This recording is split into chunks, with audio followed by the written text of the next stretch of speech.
La palabra del Señor en el libro de Romanos, voy a leerle la palabra completa que vamos a considerar. Les advierto que por supuesto no voy a terminarla hoy, la porción es bastante extensa y hay mucho que cubrir. Y voy a hacer la primera parte, la semana que viene la segunda parte, y puede ser, dependiendo cuánto se me extienda el proceso, que nos lleguemos a una tercera parte. Mientras tanto tengo planes de hacer 2 partes nada más, pero hay veces que se extiende un poco más mientras voy explicando.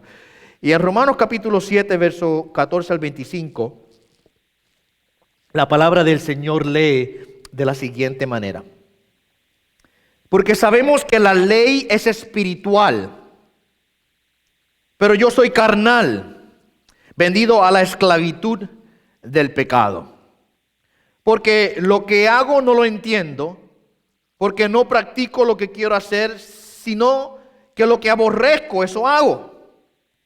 Y si lo que no quiero hacer, eso hago, estoy de acuerdo con la ley, reconociendo que es buena. Así que ya no soy yo el que lo hace, sino el pecado que habita en mí. Porque yo sé que en mí, es decir, en mi carne no habita nada bueno. Porque el querer está presente en mí, pero el hacer el bien no.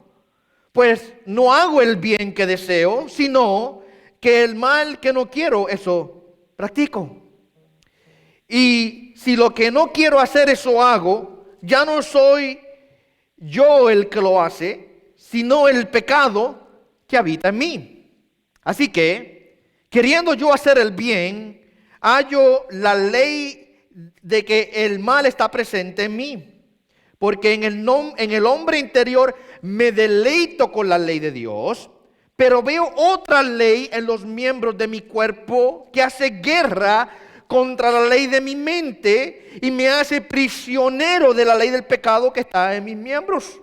Miserable de mí, ¿quién me libertará de este cuerpo de muerte? Gracias a Dios por Jesucristo nuestro Señor.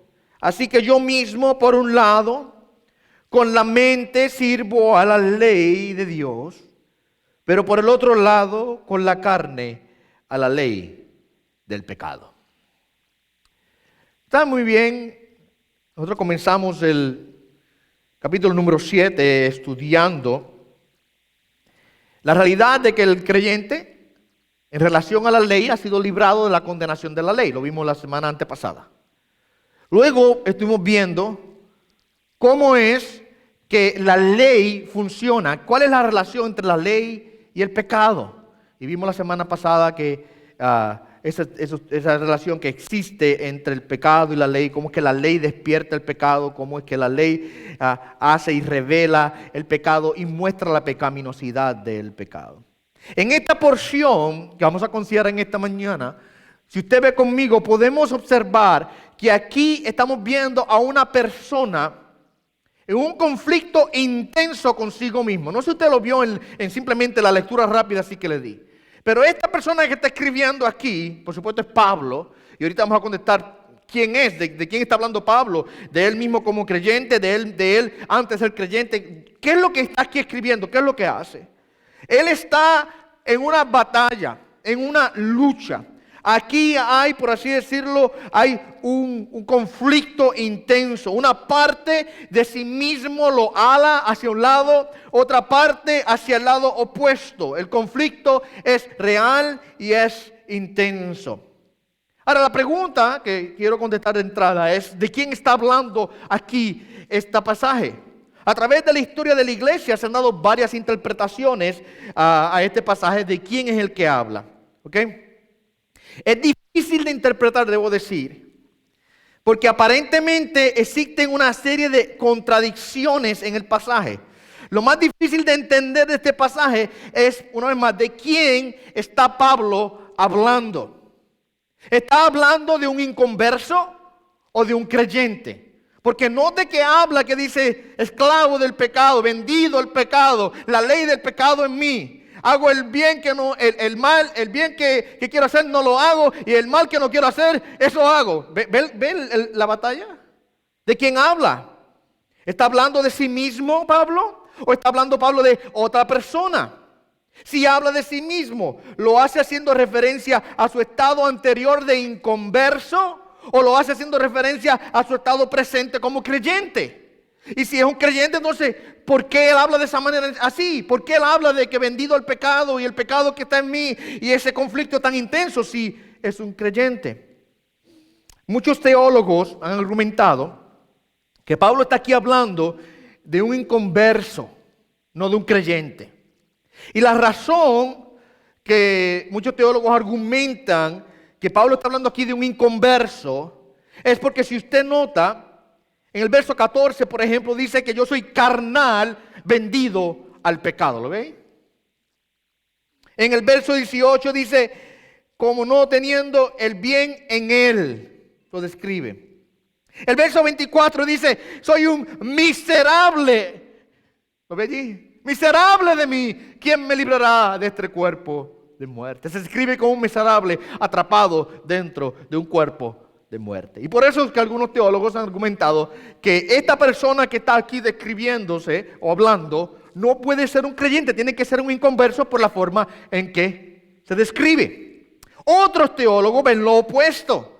Argumentan que no puede ser un inconverso, ya que si usted nota, dice que tiene un deseo de obedecer a Dios y que odia al pecado. Los versos 15, verso 19 y verso 21.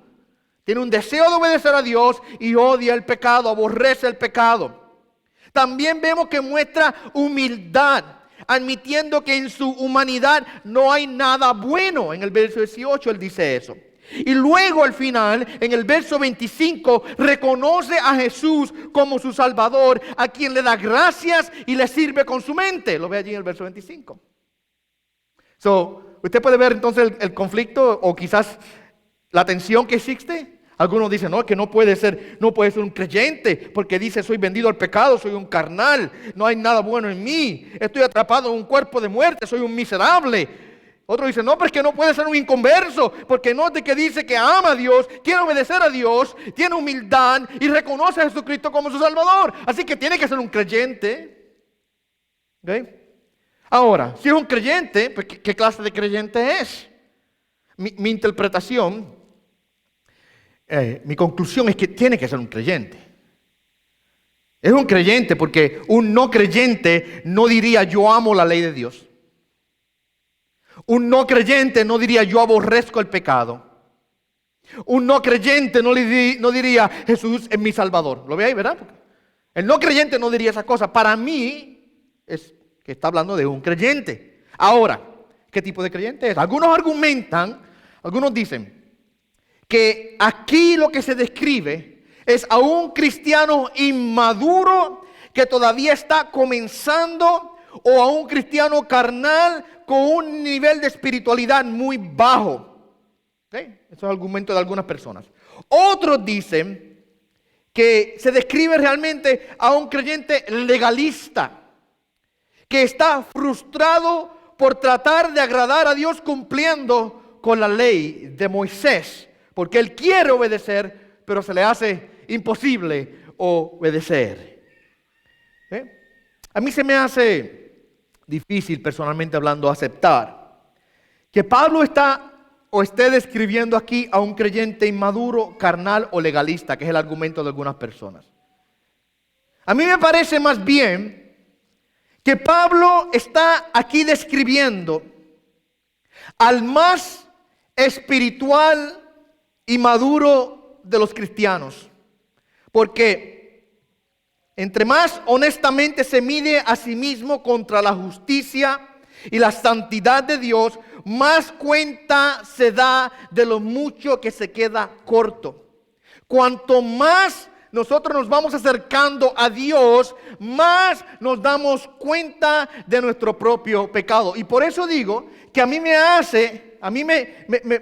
interpreto esto y veo esto, no como un inconverso, porque no se me hace posible que un inconverso se exprese de esa manera, sino como un creyente, pero no como un creyente inmaduro o un creyente carnal o legalista, sino como un creyente espiritual y maduro en el Señor. Una vez más, porque entre más nos acercamos a Dios, más vemos nuestro estado de pecado que todavía queda en nosotros.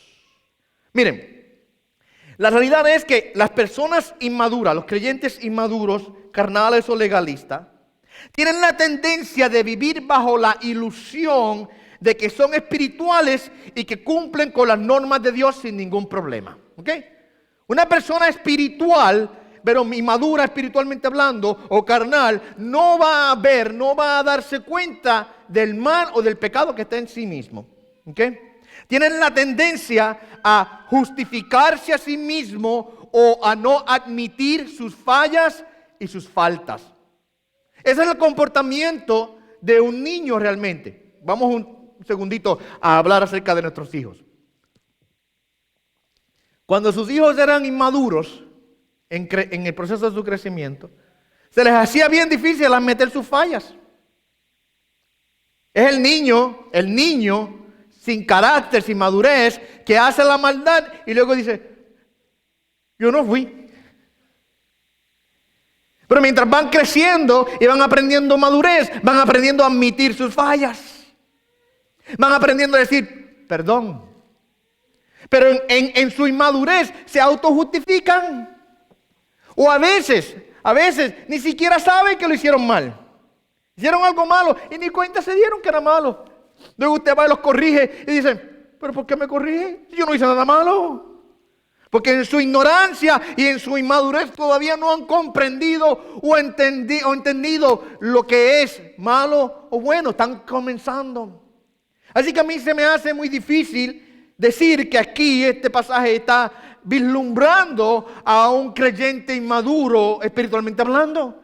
Porque una vez más, un creyente inmaduro tendría la tendencia a decir, yo estoy bien. Tenía la tendencia a autojustificarse y no admitir sus fallas. Miren, la realidad es que el nivel de quebrantamiento, arrepentimiento y humildad que caracteriza a la persona que está aquí describiéndose en Romanos 7, para mí son marcas claras de un creyente espiritual y maduro, que ante los ojos de Dios no tiene ninguna confianza de su propia bondad y de sus propios logros y se ve a sí mismo por lo que es. Una vez más, entre más cerca de Dios estamos, más vemos todavía el pecado que queda en nosotros. Más clara se hacen nuestras fallas. Más fea se hace nuestra condición. La persona descrita en estos versos está profundamente consciente de su propio pecado. Y a la vez, si usted nota, tiene un deseo intenso de agradar a Dios en todas las cosas. Y solamente un cristiano maduro puede ser caracterizado de esa manera. Solamente un cristiano que ya no es un niño espiritual, sino que es un hombre o una mujer espiritualmente hablando, puede verse a sí mismo de esa manera, admitir sus fallas y quebrantarse delante de Dios. Pablo, el apóstol Pablo, así mismo él se veía. Yo creo honestamente que este pasaje que estamos viendo aquí, Pablo se está describiendo a sí mismo. Es Pablo el que está hablando. Y te diría, pero Pablo es el apóstol de los gentiles. Pablo escribió la mitad del Nuevo Testamento prácticamente. 27 libros del Nuevo Testamento, Pablo escribió 13. ¿Okay? Pablo fundó muchas iglesias. Pablo predicó por todos lugares. Era un hombre maduro, completo en el Señor. Y cuando él se mira a sí mismo, mira cómo se describe. Un conflicto interno. Al compararse con la santidad y la gloria de Dios, se dice a sí mismo, oh, qué miserable soy. ¿Okay? Por ejemplo, en Efesios capítulo 3, verso 8, mira cómo Pablo se describe allí mismo. A mí, que soy menos que el más pequeño de todos los santos, se me concedió esta gracia de anunciar a los gentiles las inescrutables riquezas de Cristo. Mira cómo dice, yo que soy, ¿qué? El más pequeño de todos los santos. ¿Okay? No, déjeme corregirme. Dice, soy menos que el más pequeño. ¿Okay? Él está diciendo, busque al más pequeño de todos los santos. Y debajo de ese estoy yo. Esa es la forma en que Pablo se ve a sí mismo. Y Pablo era un hombre extremadamente maduro, ustedes saben esto. Pablo era un hombre que conocía la palabra, un hombre que predicaba al Señor, pero él no tenía en sí un sentido de orgullo y de alta posición espiritual. Claro, era apóstol y él defiende su apostolado en algunas ocasiones y él hace reclamos respecto a la autoridad que él tiene como apóstol de Cristo para poder enseñar la palabra del Señor a la iglesia. Claro que sí, pero al final al cabo él personalmente cuando se veía a sí mismo, que yo soy soy menos que el más pequeño de todos. En 1 Timoteo capítulo 1 verso 15 él se describe de esta manera: palabra y digna de ser aceptada por todos. Cristo Jesús vino al mundo para salvar a los pecadores, entre los cuales yo soy el primero. Cristo Jesús vino a salvar a los pecadores, entre los cuales yo soy el más grande. Es lo que quiere decir primero ahí, porque por supuesto, Pablo no fue el primer hombre en pecar, porque cuando dice primero no está hablando de orden cronológico. Pablo fue el primero en pecar. No, sabemos que eso no fue así. Fue allá en el huerto con Adán y Eva, ¿verdad? Cuando dice primero aquí, está diciendo yo soy el más grande.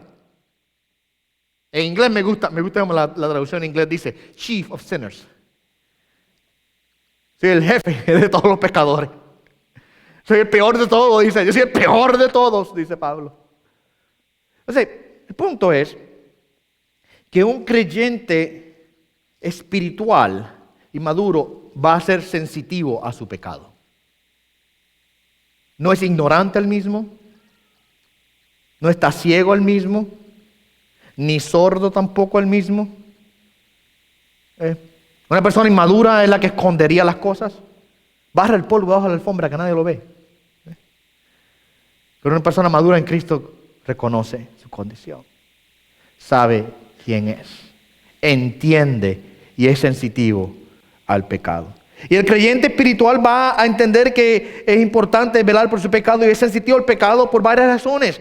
Porque contrista al Espíritu Santo, deshonra a Dios. La Escritura dice que nuestras oraciones pueden ser interrumpidas por nuestro pecado. Debilita nuestra vida espiritual, detiene la bendición de Dios, nos roba el gozo de la salvación, detiene nuestro crecimiento espiritual, trae disciplina y castigo de parte de Dios, no nos permite ser un instrumento útil para la gloria de Dios, contamina la comunión con los hermanos en la iglesia, nos previene de participar directamente de la cena del Señor, pone en peligro aún nuestra salud física y espiritual. Todas estas son razones por las cuales el creyente debe evitar el pecado y por las cuales es sensitivo al pecado. Así que el creyente espiritual y maduro es sensitivo al pecado porque entiende que deshonra a Dios. ¿Ok? Deshonra a Dios. Así que esta porción, este es un resumen rápido de la porción, nos habla acerca de cómo Pablo ve su lucha interna en contra del pecado. Eso es lo que está hablando la porción. Pablo está aquí hablándonos de cómo él batalla y pelea. Y cómo es que tiene este conflicto interno contra el pecado. Y si vamos a ser honestos nosotros, mis amados hermanos, totalmente honestos, tenemos que decir, yo estoy ahí con Pablo también. Estamos ahí con Pablo también. Ay, cuántas veces el bien que queremos hacer no lo hacemos. ¿Cuántas veces el mal que aborrecemos terminamos haciéndolo? ¿Cuántas veces decimos, me glorío en la palabra de Dios y a la hora de cumplirla, se nos olvida cumplirla? ¿Cuántas veces nosotros estamos aún frustrados con nosotros mismos? Porque al mirar hacia adentro vemos que todavía hay tanto más por crecer. ¿Cuántas veces al ver la gloria de Dios nos sentimos miserables porque decimos, Señor, tú eres tan santo y yo soy tan pecador? No, estamos ahí nosotros, muchas veces. ¿No es ahí donde nos encontramos? Yo creo que como creyentes nosotros estamos constantemente en un subir y bajar. Subimos a la gloria de Dios y disfrutamos su gracia y luego decimos, oh, pero qué pecador soy. ¿Verdad? Dios nos eleva en su misericordia y luego nosotros nos humillamos en el dolor de que todavía nosotros queda. Una naturaleza no redimida. Todavía estamos esperando la redención final de nuestra alma. ¿Okay? Todavía estamos ahí batallando internamente. Así que Pablo abre su corazón a nosotros en esta porción y nos escribe cuál es su sentir en relación al pecado. Y él lo hace en una serie de lamentos. Hay 4 de ellos. 4 lamentos en esta porción. Los 3 primeros siguen el mismo patrón. Primero él presenta la condición, luego la evidencia y finalmente la fuente. El último lamento rompe el patrón y es totalmente diferente. Pero los primeros 3 lamentos que vamos a observar, Pablo presenta su condición, la evidencia de esa condición y la fuente de esa condición. ¿Ok? Vamos a comenzar entonces a observar los 4 lamentos de Pablo aquí. Él está, una vez más, cuando digo lamento, porque se está lamentando, por así decirlo, de su condición que todavía queda por ser redimida. Del pecado que todavía mora en mí, dice él. Veamos el primer lamento en el verso número 14. Sabemos que la ley es espiritual, mas yo soy carnal, vendido al pecado. Mira lo primero que dice, la ley es espiritual. Espiritual. ¿Ok? Pablo está reconociendo aquí, mi amado hermano, que la ley de Dios es buena. Lo vimos la semana pasada.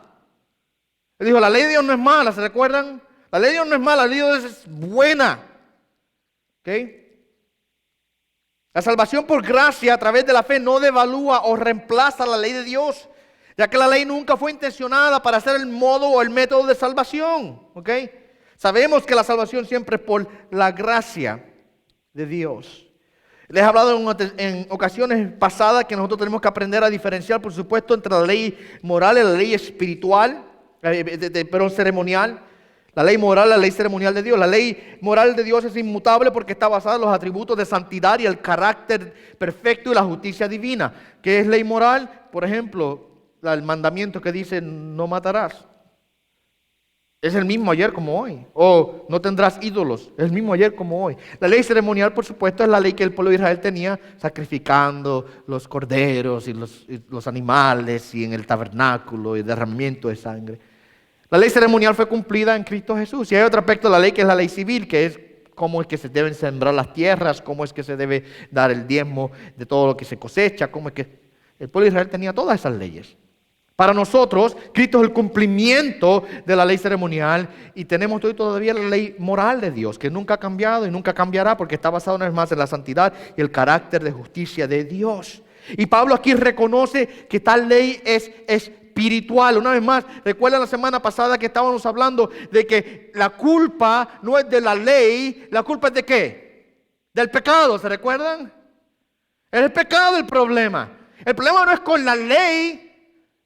La ley no tiene, miren, hay una ley hoy día que dice que tú no puedes robar, ¿verdad? Es una ley nuestra de la sociedad. Está basada en la palabra, pero a la misma vez es una ley que nosotros aplicamos en nuestra comunidad, nuestra vida social. Y si usted va y roba y lo atrapan con las manos en la masa, ¿qué termina pasando? Te cogimos, vamos a la corte. El problema no es con el policía que te atrapó, ni con el fiscal que te acusa, ni con el juez que te condena, ni tampoco con la ley que da lugar a que todo eso ocurra. El problema es con quién, con la persona que la rompió, ¿verdad? Así que el problema no es con la ley. La ley es espiritual. Ahora, en el caso mío, ¿qué dice Pablo? Yo soy carnal, vendido al pecado. Yo soy carnal. Entonces, cuando Pablo dice yo soy carnal, no lo dice en el sentido de que está en la carne, sino que soy de carne. Vamos a entender lo que quiero decir con eso. Nosotros sabemos muy bien que cuando fuimos salvos por Cristo Jesús, mi amado hermano, nosotros estábamos en la carne anteriormente. Hay una diferencia entre estar en la carne y ser de carne, ¿ok?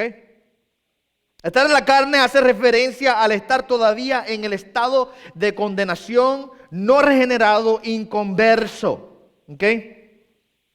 Pablo, por ejemplo, en el capítulo aquí número 7, verso 5, él dice, cuando estábamos en la carne. Eso es una referencia al estado pre-conversión. Anteriormente, es estar en la carne. Pero aquí Pablo dice, yo estoy en la carne, sino que dice, soy carnal o soy de carne. La idea aquí apunta hacia nuestra humanidad y nuestra naturaleza caída remanente en nosotros.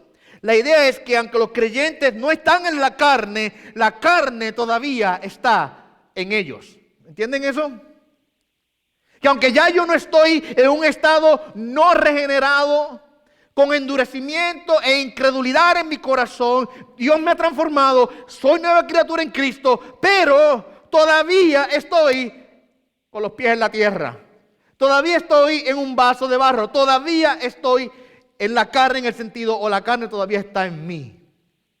Todavía tengo que batallar y luchar con eso. Aquí está el primer lamento de Pablo, la ley espiritual, pero yo soy carnal. Y Pablo dice aquí ahora, mira cómo se describe, vendido al pecado. La palabra griega ahí para vendido quiere decir vendido como esclavo, es la connotación que lleva. Y es difícil entender cómo es posible de que Pablo esté aquí hablando de un creyente, ¿verdad? ¿Cómo puede un creyente estar en un estado de esclavitud al pecado? Por eso es que algunos teólogos dicen, no puede ser un creyente porque Pablo mira cómo Pablo se describe, soy carnal, vendido al pecado.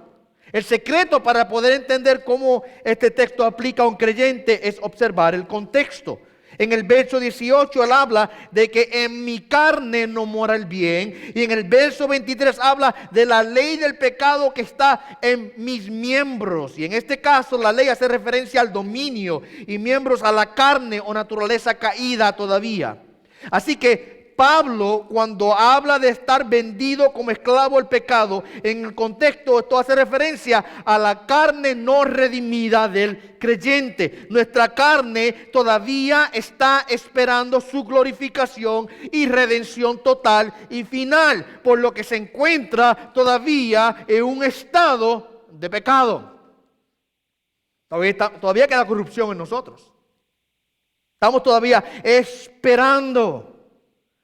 Es como una parte vagante de la humanidad no redimida que todavía es pecaminosa y hace guerra en contra de nuestra nueva naturaleza espiritual en Cristo Jesús. Todavía queda esa porción ahí. Esa parte, esa carne, una vez más, vagante, podemos decir. Pecaminosa y corrompida que está esperando y deseando la redención. Nosotros esperamos que eso sea transformado en el día final. Ese es el lamento. Y él nos da ahí primeramente la condición. Ese primer lamento, esa es la condición. Soy carnal, vendido al pecado. Y aquí nos da la evidencia de esa condición. Verso número 15. Porque lo que hago no lo entiendo, pues no hago lo que quiero, sino lo que aborrezco, eso hago. Mira lo que dice.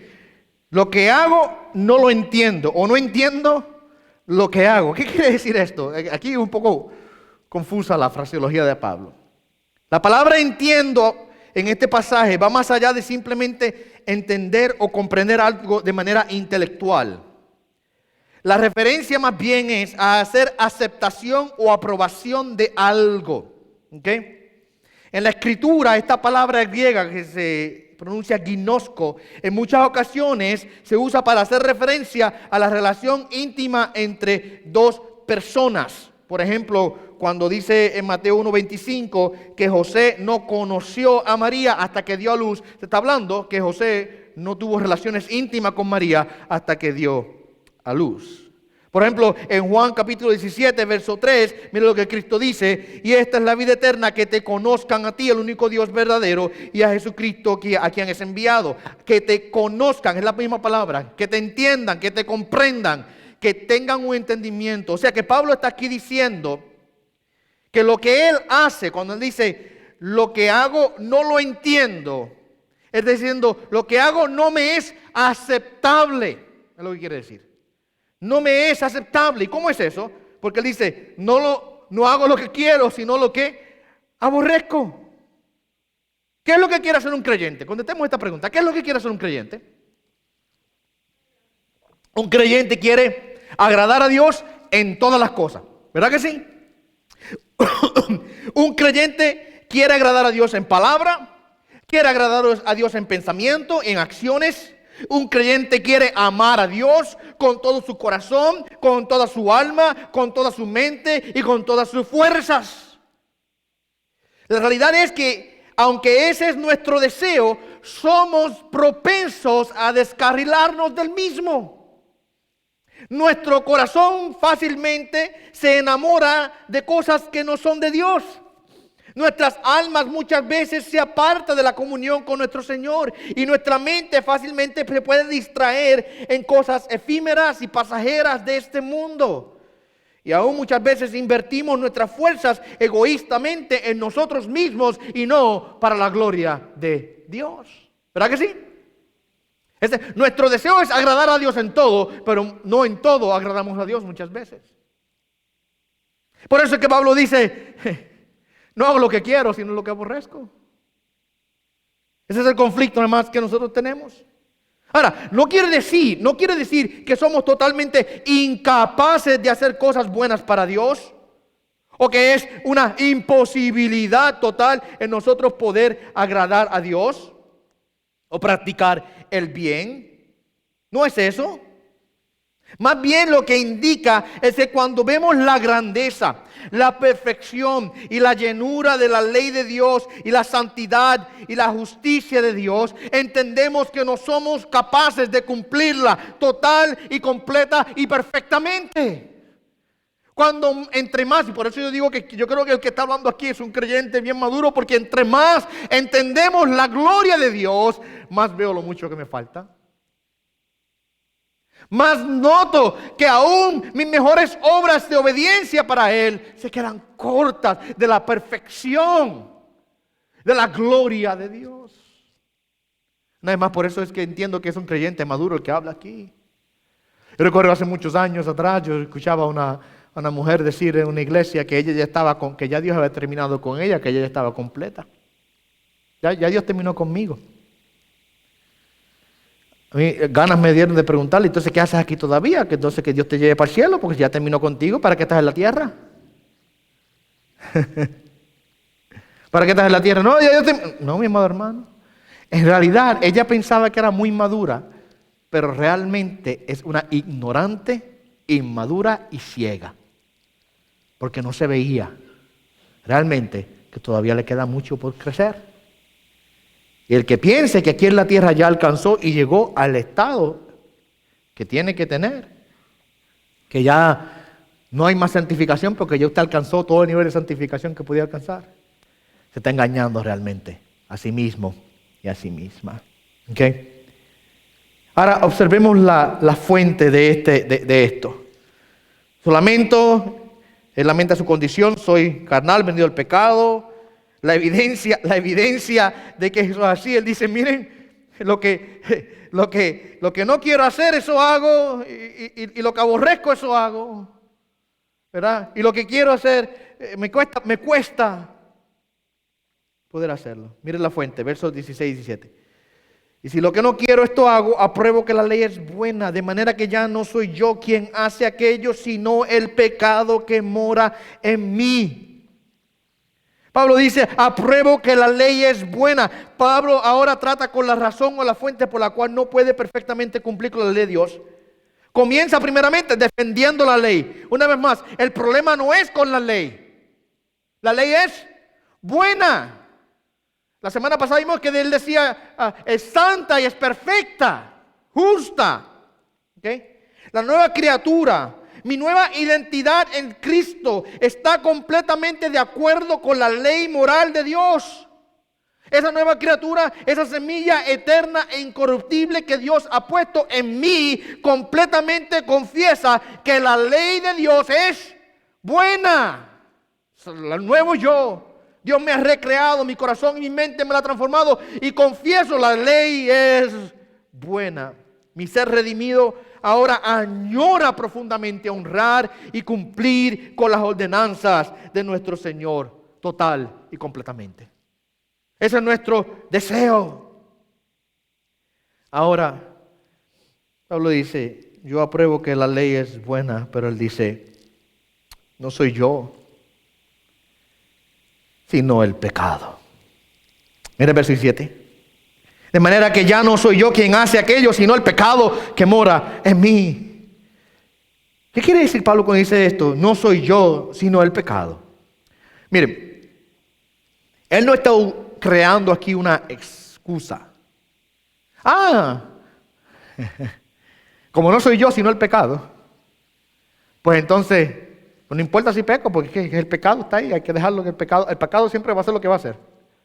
¿Eso es lo que está queriendo decir él? De ninguna manera, yo no creo que eso es lo que quiere decir. Mire, Juan Calvino en su comentario a esta epístola escribe lo siguiente. Esta no es una excusa de culpabilidad que trata de encubrir alguna falta, como lo hacen muchos necios pensando haber encontrado una buena defensa para sus delitos al arrojar su pecado sobre la carne, sino que es un testimonio apostólico por el cual se confiesa como su sentimiento espiritual está en desacuerdo con su carne, porque los fieles se sienten impulsados de un entusiasmo tan grande por la obediencia hacia Dios que reniegan de su carne. Él entiende lo que quiere decir. No es una excusa que él está creando aquí, diciendo, pues el pecado es el culpable, sino que él entiende que el pecado está en sí y él está ahora aborreciendo, es una declaración de aborrecimiento a esa condición que está en él. Así que esta declaración no es una justificación de los actos del apóstol, sino el reconocimiento del poder del pecado que reside en él. El pecado se personifica como un intruso que se ha radicado dentro de su personalidad, a quien es difícil sacar. Pablo dice que el autor de los malos hechos no es el verdadero Pablo, porque el verdadero Pablo, ¿quién es? Dice, no soy yo. ¿No te dice ahí? No soy yo. ¿Quién es ese yo? El yo es el nuevo criatura, el yo es el nuevo Pablo, el yo es el nuevo corazón que ha plantado Dios en mí. El yo es esa nueva criatura que Dios ha hecho. El autor de los hechos pecaminosos no es el verdadero Pablo, porque ese es nuevo y es espiritual, sino el pecado que todavía está presente. Así que Pablo identifica de dónde viene este conflicto, la fuente, el pecado que mora en mí. Ese es su primer lamento. Le dije que eran 4 lamentos, vamos a cubrir 2 nada más hoy. Vamos a ver el segundo lamento de Pablo, del verso 18 en adelante. Y el tercero y el cuarto lamento lo dejamos para la semana entrante. El primer lamento, y él vuelve, hay un patrón que se repite aquí. El primero da la condición, luego da la evidencia y luego la fuente. Vuelve y repite, el segundo lamento es similar al primero. Veamos la condición primeramente. Y yo sé que en mí, esto es en mi carne, no mora el bien. Es importante a este nivel hacer una distinción entre el yo que Pablo menciona en el verso anterior y el en mí en este verso. Note que el verso anterior dice, no soy yo sino el pecado. Y ahora aquí el verso 18 dice, y yo sé que en mí, esto es en mi carne, no mora el bien. ¿Por qué es que es importante hacer una diferencia entre ambos? El yo hace referencia, allá en el verso anterior, a la nueva criatura nacida del Espíritu Santo. Es espiritual y su deseo es agradar a Dios. En esta nueva criatura habita el Espíritu Santo y por tal razón está llena de poder y de gracia. Pero luego él dice aquí ahora el verso 18, en mí. Y cuando él dice en mí, hace referencia a la condición humana en la que todos nosotros todavía nos encontramos. Tenemos que hacer diferencia entre el yo, cuando dice el yo, el verso anterior, está hablando allí de la nueva criatura. Cuando dice, ya no soy yo el que peca, sino el pecado que mora en mí. Y acá dice, y yo sé que en mí, esto es en mi carne, no mora el bien. En este caso está haciendo referencia no al yo espiritual, a la nueva criatura, sino a la condición corrompida que todavía queda en él. Él señala que este mí es la carne. Y en forma de lamento expresa la realidad de que su carne o en su carne no mora el bien. En nuestra carne no mora el bien. En nosotros, en la condición todavía que falta por ser glorificada, no mora el bien. Ustedes saben que, un paréntesis rápido, el creyente, en la Escritura podemos identificar que tiene 3 enemigos mortales, 3 grandes enemigos. El enemigo se le llama Satanás, es nuestro enemigo, por eso se le llama el enemigo, ¿verdad? El mundo también es nuestro enemigo, porque la palabra dice no podemos ser amigos del mundo y amigos de Dios a la misma vez.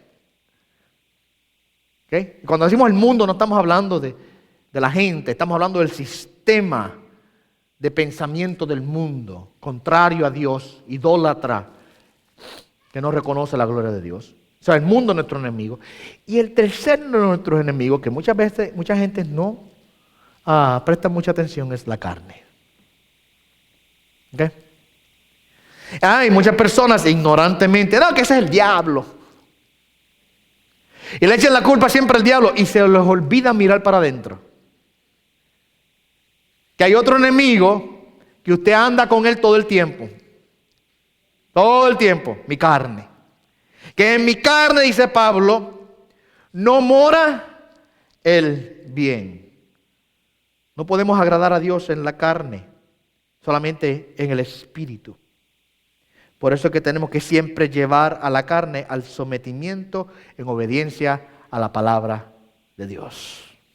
Porque nuestra carne no mora el bien. Ahí está la condición. Dada Pablo el verso 19, verso 18 y 19 nos da la evidencia de esto. Mira lo que él dice.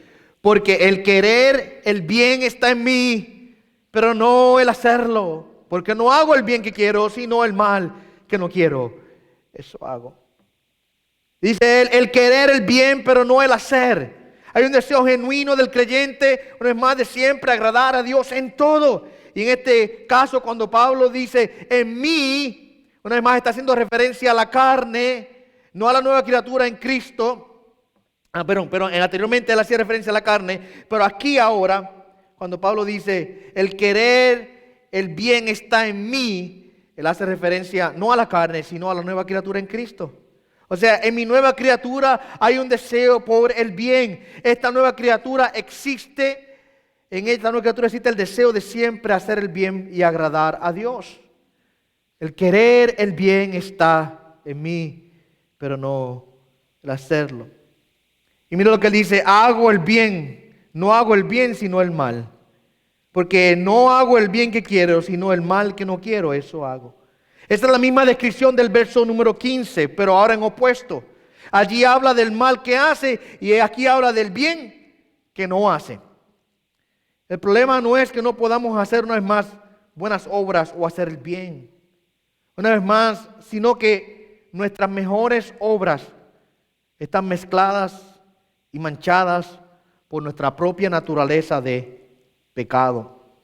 En esta vida, los cristianos son algo así como un artista aficionado que no tiene mucha habilidad para pintar, que ve una escena hermosa, preciosa y bellísima que él quiere pintar, pero su falta de talento le impide pintar la escena tal y como es.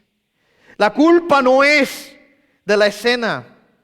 La culpa no es del lienzo o de los pinceles o de la pintura. La culpa es del pintor.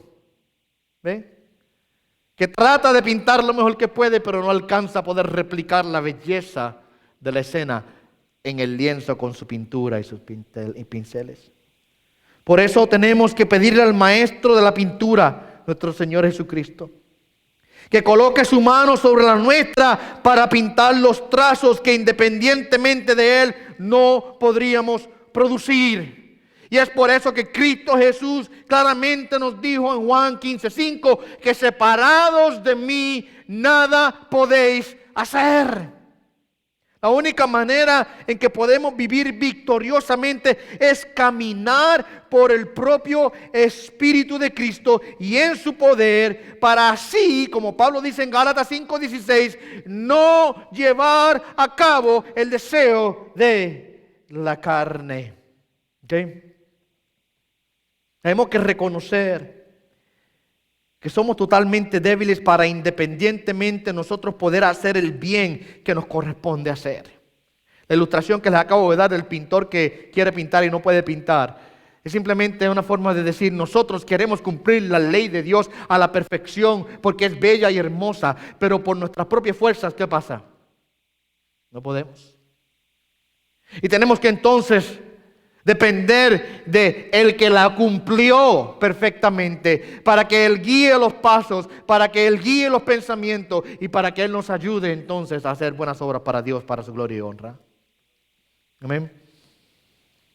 Esa es la evidencia que Pablo nos da de la condición que nos da anteriormente, donde él dice: en mi carne no muere el bien. ¿Cuál es la evidencia? Porque querer hacer el bien, el querer el bien está en mí, pero no puedo hacerlo, no el hacerlo.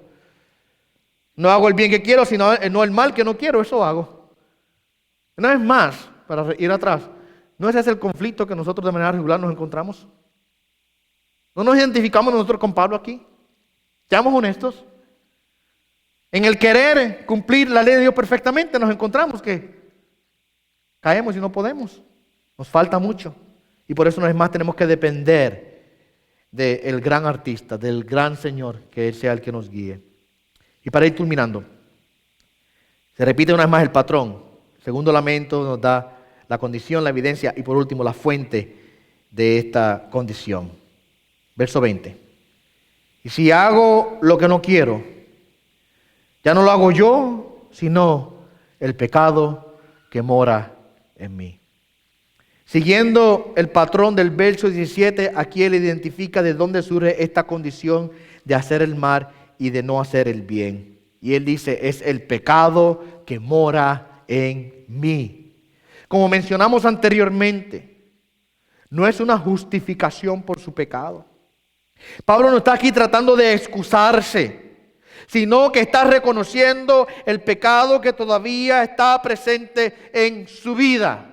Y hacemos bien nosotros a verlo de esa manera. Y no caigamos en el error de algunas personas que toman el texto y dicen: no soy yo, sino el pecado que mora en mí, para entonces ir y hacer todo tipo de pecado, porque al final al cabo es el pecado, no soy yo. No es una excusa lo que él está creando aquí, sino un reconocimiento del estado de corrupción que todavía queda en su vida. Note que él limita el área de corrupción en el creyente a la carne. Es en la carne donde habita el pecado. En nuestro espíritu solo habita lo bueno que Dios ha puesto a través de la regeneración, pero en la carne todavía habita el pecado y está todavía por ser redimida total y finalmente. Usted sabe que es por esa razón que cuando nosotros morimos, no necesitamos recibir ningún otro cambio para entrar a la gloria, porque ya nuestro espíritu está listo. Nuestra nueva criatura está lista para entrar a la gloria de Dios. No necesitamos que se nos añada nada, sino que se nos quite algo. ¿Qué se nos quita en el momento de nuestra glorificación? Se nos quita la carne. Es lo que se quita. Es lo que es transformado en el instante final. Cuando la persona muere, o sea que Cristo venga por nosotros cuando lo recibamos en las nubes, como la palabra claramente dice. ¿Qué ocurrirá en aquel momento? Pablo dice que esto que está vestido de corrupción se vestirá de incorrupción. Esta carne, este cuerpo que todavía es de barro, es de polvo, será transformado y hecho a la imagen de Cristo. Así que ya yo no necesito que se me añada algo para entrar a la gloria. El momento en que la persona muere, el creyente muere, ese momento tiene todo lo que necesita para entrar a la gloria. No tiene que añadirse nada, tiene que perder algo. Perder su carne. Se le quita el estado de corrupción en el cual todavía se encuentra. Vamos a cerrar con este pensamiento. Eso es lo que nosotros anhelamos. La semana que viene vamos a verlo en más detalle, un poquito más. ¿Cómo ese es el anhelo nuestro? El anhelo nuestro de que por fin llegue el momento en que seamos librados de nuestra condición caída en la cual todavía permanecemos. ¿Usted sabe cuál es una de las cosas más hermosas del cielo aparte de la gloria de Dios? Y principalmente, por supuesto, la gloria de Dios. Es lo más hermoso del cielo. Pero podemos decir, aparte de la gloria de Dios y su manifestación de su gracia y amor infinita y su presencia hermosa en el lugar. Una de las cosas más hermosas también es la ausencia del pecado. Por fin llegaré a la gloria en donde no tendré que preocuparme por pelear con esta carne que todavía hace batalla en mis miembros, lucha en contra de mi deseo. Quiero agradar a Dios, pero todavía, mi amado hermano, me cuesta en algunas áreas porque mi carne todavía está corrompida. Llegará el momento en el cual seremos librados total y finalmente de esa condición. Y cuando estemos en la gloria podemos vivir, mi amado hermano, eternamente sin tener que preocuparnos por el pecado. Esta es una de las cosas más hermosas. Porque entonces al final y al cabo podremos cumplir con toda la ley y obediencia a Dios perfectamente. Entonces nuestras obras allí delante de la presencia de Dios serán completamente santas y perfectas, porque ya lo que quedaba en nosotros, que anhelábamos ser redimidos de esta condición, fue quitado de nosotros. Pues finalmente es cancelada la condición, transformada totalmente. Y eso, si me dicen usted, a mí, ¿qué es lo más que tú esperas, aparte de ver a Dios y a Cristo Jesús en el cielo? Es que por fin seré transformado. Mi cuerpo, mi carne será totalmente regenerada. En el momento de la glorificación seré como Cristo. Tendré un cuerpo como el de Él, que no está atado a la caída, no está atado al pecado, no está todavía bajo el dominio de la ley del pecado, sino que es libre de todo eso. Y ese es nuestro deseo, ¿verdad? Llegar hasta allí. Vamos a cerrar aquí en esta mañana. La semana entonces entrante continuaremos observando los próximos 2 lamentos que Pablo nos da. Y veremos la conclusión entonces final de esperanza. Porque aunque esta que le prediqué esta mañana quizás tuvo un tono un poco depresivo, porque Pablo estaba hablando de su lucha, no termina así, porque en el verso número 24 y 25, él cierra con un tono de gloria, que no todo es depresión, sino que dice gracias a Dios por Jesucristo nuestro Señor. Y cuando saltemos al capítulo 8, ahí entonces se abre la compuerta de la gloria aún más grande y comenzamos a ver la vida en el Espíritu. No en la carne, sino en el Espíritu, ¿verdad?